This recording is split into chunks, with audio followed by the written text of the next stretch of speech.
Hi friends, அஸ்ஸலாமு அலைக்கும். எல்லாரும் இந்த வருஷத்தோட நோன்பை நல்லபடியாக வச்சிட்ருப்பீங்கன்னு நினைக்கிறேன். இப்போதான் நோன்பு ஸ்டார்ட் ஆன மாதிரி இருக்குது. அதுக்குள்ளே பாதி நோன்பு முடிஞ்சிருச்சு. மீதி இருக்க நோன்பை நல்லபடியாக வைக்கிறதுக்கும் கடைசி 10ல் நிறைய அமல்கள் செய்கிறதுக்காகவும் உலக மக்கள் எல்லாருக்காகவும் நம்ம துவா செஞ்சுக்கலாம். இந்த வீக் சஹர் அண்ட் இஃப்தார் மெனுவை பார்க்கலாம். மெனுவில் இருக்கிற எல்லா ஃபுட்டோட ரெசிபியுமே டெஸ்கிரிப்ஷனில் கொடுக்குறேன். தேவைப்பட்டால் செக் பண்ணி பாருங்கள்.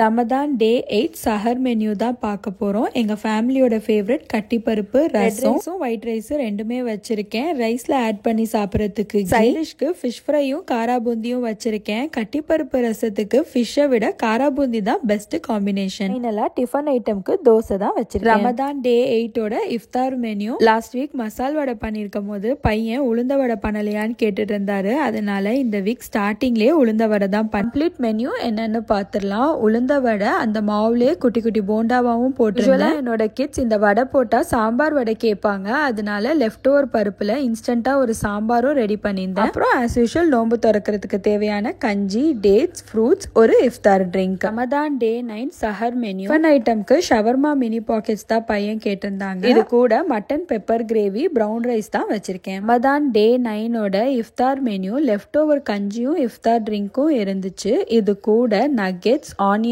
ட்ரிங்க்ஸ், மட்டன் ஷீக் கபாப், பையனுக்கு சீஸ் பிரெட் ஆம்லெட், ஃப்ரூட்ஸுக்கு ஆரஞ்சு, அப்புறமா டேட்ஸ். ரமதான் டே 10 சஹர் மெனு கொஞ்சம் டயர்டா இருந்ததுனால டிஃபன் ஐட்டம் எதுவும் பண்ணல. ஒயிட் ரைஸ் மட்டும் தான் வச்சிருக்கேன். மட்டன் பெப்பர் கிரேவி, ரசம், கர்ட், சைடிஷ்க்கு காரா பூந்தியும் ஆரஞ்சு. ரமதான் டே 10 இஃப்தார் மெனு இந்த அன்னைக்கு கொஞ்சம் ஸ்பெஷலா நிறைய ஐட்டம்ஸ் தான் பண்ணியிருந்தேன். நான் சின்ன பிள்ளையா இருக்கும் போதுல இருந்தே நோன்பு 10னா எங்க வீட்டுல கொஞ்சம் ஸ்பெஷலா தான் இருக்கும். அதே மாதிரி பண்ணலாம்னு சொல்லிட்டு மில்லட்ல நோன்பு கஞ்சி பண்ணியிருந்தேன். Whole wheat cheese pizza, onion samosa, mutton spring roll. கிட்ஸுக்கு இன்னும் கொஞ்சம் ஸ்பெஷலாக இருக்கிறதுக்காக டோனட்ஸுமே வாங்கியிருந்தோம். ரமதான் டே 11 சஹர் மெனு சாம்பார் தான் வச்சுருந்தேன். கத்திரிக்காய், முருங்கைக்காய், கேரட், கேப்சிகம் எல்லா காயுமே போட்டு தான் வச்சுருந்தேன். அன்னைக்கு ப்ரௌன் ரைஸ் மட்டும்தான் வச்சுருந்தேன். ரைஸில் போட்டு சாப்பிட்றதுக்கு கீ, சைடிஷ்க்கு ப்ரான் ஃப்ரை தான் பண்ணியிருந்தேன். ரமதான் டே 11 இஃப்தார் மெனு மில்லட் கஞ்சி. இது கூட எண்ணெயில் போட்டு பொரிக்காத முட்டை போண்டா பண்ணியிருந்தேன். இதோட ரெசிபி சீக்கிரமாக அப்டேட் பண்ணுறோம். லெஃப்ட் ஓவர் பீட்சா, சமோசாலாம் இருந்துச்சு. இஃப்தார் ட்ரிங்க்குக்கு ரோஸ் மில்க், ஃப்ரூட்டுக்கு பைனாப்பிள். ரமதான் டே 12ஓட சஹர் மெனு பிரவுன் ரைஸ், சாம்பார், டிஃபனுக்கு தோசை, சைடிஷ் வந்து பாயில்ட் ஃப்ரைட் எக் தான் வச்சிருக்கேன். ரமதான் டே 12 இஃப்தார் மெனு என் பொண்ணுக்கு பிடிச்ச ஐட்டமாக தான் பண்ணியிருக்கேன். மில்லட் இட்லி, கார சட்னி. ஏன்னா என் பொண்ணு நோன்பு 12 அன்னைக்கு தான் பிறந்தா. இன்னைக்கு உனக்கு பர்த்டேன்னு என் பொண்ணுக்கிட்ட சொன்னோன்னே கேக் மேக் பண்ணி வைக்கிறீங்களான்னு ரொம்ப கேட்டுட்டு இருந்தா. அம்மா உனக்கு ஒரு டிஃப்ரெண்டான டெசர்ட் பண்ணி வைக்கிறேன், இதை நீ குடிச்சுக்கிட்டே சாப்பிட்லான்னு சொன்னேன். அப்போனா அதை பிங்க் கலர்ல மேக் பண்ணுங்கன்னு சொல்லி ஸ்கூலுக்கு போயிட்டா. இந்த இஃப்தார் ட்ரிங்கை நான் எப்படி பண்ணேங்கிற ரெசிபியை தான் இப்போ பார்க்க போறோம். பவுல்ல 2 teaspoon China grass, 1/2 cup water add பண்ணி நல்லா மிக்ஸ் பண்ணி விட்டுட்டு அதுக்கப்புறமா அடுப்பை ஆன் பண்ணிக்கணும். சைனா கிராஸ் கரைஞ்சதுக்கு அப்புறமா 1/2 கப் சுகர் ஆட் பண்ணி எல்லாம் நல்லா சேர்ந்து வர மாதிரி மிக்ஸ் பண்ணி விட்டுக்கோங்க.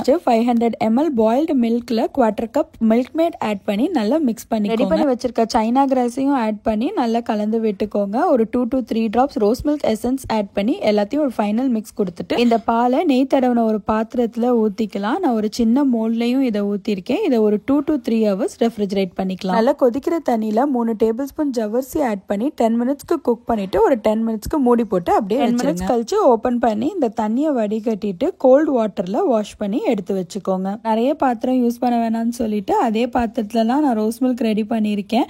பாயில்டு மில்க்ல தேவையான அளவு சுகர் ஆட் பண்ணிட்டு ரோஸ் மில்க் எசன்ஸ் ஆட் பண்ணி ரோஸ் மில்க்கையும் ரெடி பண்ணிக்கிட்டேன். நம்ம குக் பண்ணி வச்சிருந்த ஜவ்வரிசியை இதில் ஆட் பண்ணி மிக்ஸ் பண்ணிட்டு இதையுமே ஒரு 2 ஹவர்ஸ்க்கு ரெஃப்ரிஜரேட் பண்ணிக்கலாம். கழிச்சு ரோஸ் மில்க் புட்டிங் ரெடி ஆயிடுச்சு. இப்போ இதை நம்ம பீஸ் போட்டுக்கலாம்.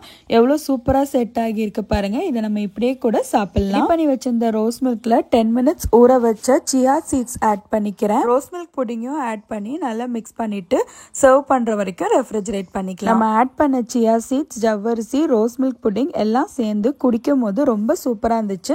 டிஃப்ரெண்ட் டேஸ்டாகவும் இருந்துச்சு. நீங்களும் இதை கண்டிப்பாக ட்ரை பண்ணி பாருங்கள் ஃப்ரெண்ட்ஸ். ரமதான் டே 13ஓட சஹர் மெனு ஒரு 1 pot டிஷ் தான் பண்ணியிருக்கேன். சிக்கன் சேமியா பிரியாணி. இதோட டேஸ்ட் ரொம்பவே சூப்பராக இருக்கும். இது கூட ட்ரைட் பைனாப்பிள். ரமதான் டே 13ஓட இஃப்தார் மெனு மஸ்ஜித்க்கு போகலான்னு இருந்துச்சு. லாஸ்ட் மினிட்ல பிளான் சேஞ்ச் ஆனதுனால இருக்கிறத வச்சு மேனேஜ் பண்ணலான்னு ரெடி பண்ண ஆரம்பிச்சேன். இன்ஸ்டன்ட் ஓட்ஸ் கஞ்சி, லெஃப்ட் ஓவர் சேமியா, mutton seekh kebab, French toast, kids அவங்களோட ஃபேவரட்டான ஸ்நாக்ஸும் எடுத்து வச்சிருந்தாங்க. காலிஃப்ளவர் கிரஸ்ப் பிஸாவும் பேக் பண்ணியிருந்தேன். இஃப்தார் ட்ரிங்க்குக்கு மேங்கோ ஜூஸும் ரோஸ் மில்க் சாகோ ட்ரிங்க்கும் வச்சுருந்தேன். இந்த மாதிரி இன்னும் நிறைய இஃப்தார் சஹர் மெனுவுக்கு நம்ம சேனலை சப்ஸ்கிரைப் பண்ணிக்கோங்க. தேங்க்ஸ் ஃபார் வாட்சிங்.